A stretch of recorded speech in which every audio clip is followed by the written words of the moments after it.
A couple weeks ago, I read a Korean fiction called 오늘도 행복을 구원합니다.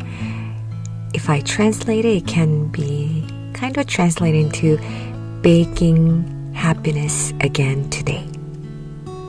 There was a line spoken by one of the main characters that has really stayed with me ever since.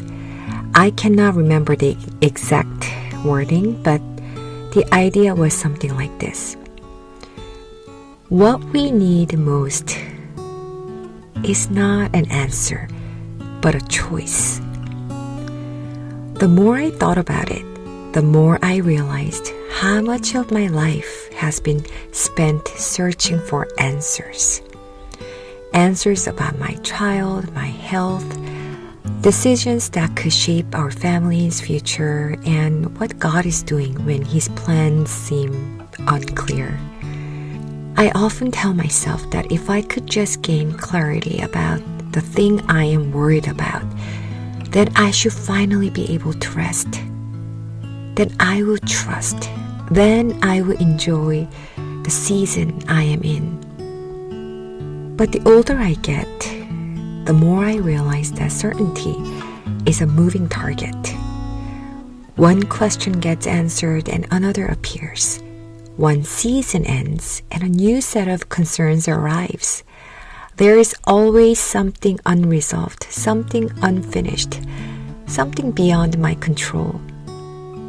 And as I reflected on the character's words, I've begun to wonder if many of us spend our lives waiting for answers when what we really need is the courage to make a choice. Looking back, many of the things that once consumed my thoughts eventually worked themselves out. Some turned out better than I expected. Some unfolded differently than I had hoped, but still revealed God's goodness. Some difficulties were real and painful, yet even there, God provided grace I could not see at the time. What saddens me is not that I walked through those uncertain seasons, because uncertainty is simply part of life.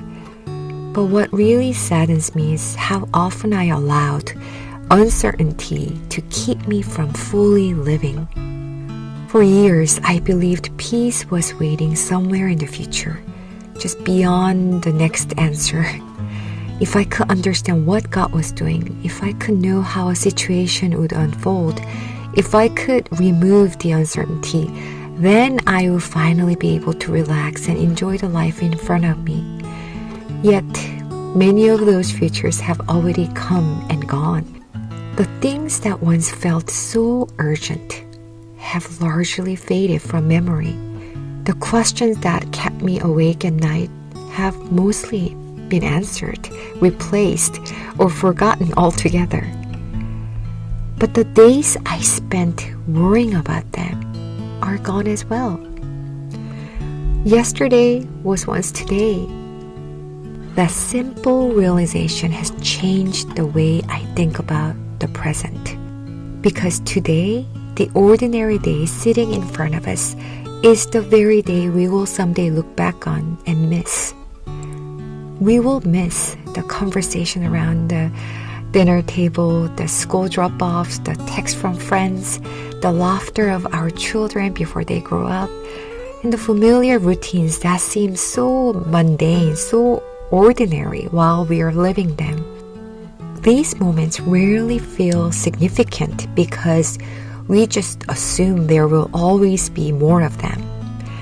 The older I get, the more convinced I become that much of life is lived in those ordinary moments, not in the big answers we are waiting for, but in the small gifts that fill our days while we are looking somewhere else. Perhaps that is why the characters' words from this book have really stayed with me. If experience has taught me anything, it is that answers are rarely the lasting solution I imagined them to be. One answer eventually leads to another question. One season of uncertainty gives way to another. Complete certainty remains just out of reach. So I think what I need most is not another answer. What I really need is the wisdom to choose how I will live while I wait. A choice to trust God, even when I cannot see what He's doing. A choice to notice the gifts He has already placed in front of me. A choice to stop postponing joy until some future version of life arrives. And maybe that is what faith often looks like. Just choosing to trust without having that certainty.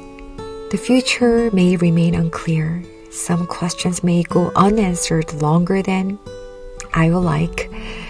But God's invitation remains the same. To trust Him today, to receive today, to live today. Because one day, this day, will be part of the life I look back on with longing. And when tomorrow becomes yesterday, I hope I will remember that the gift was never certainty. The gift was today.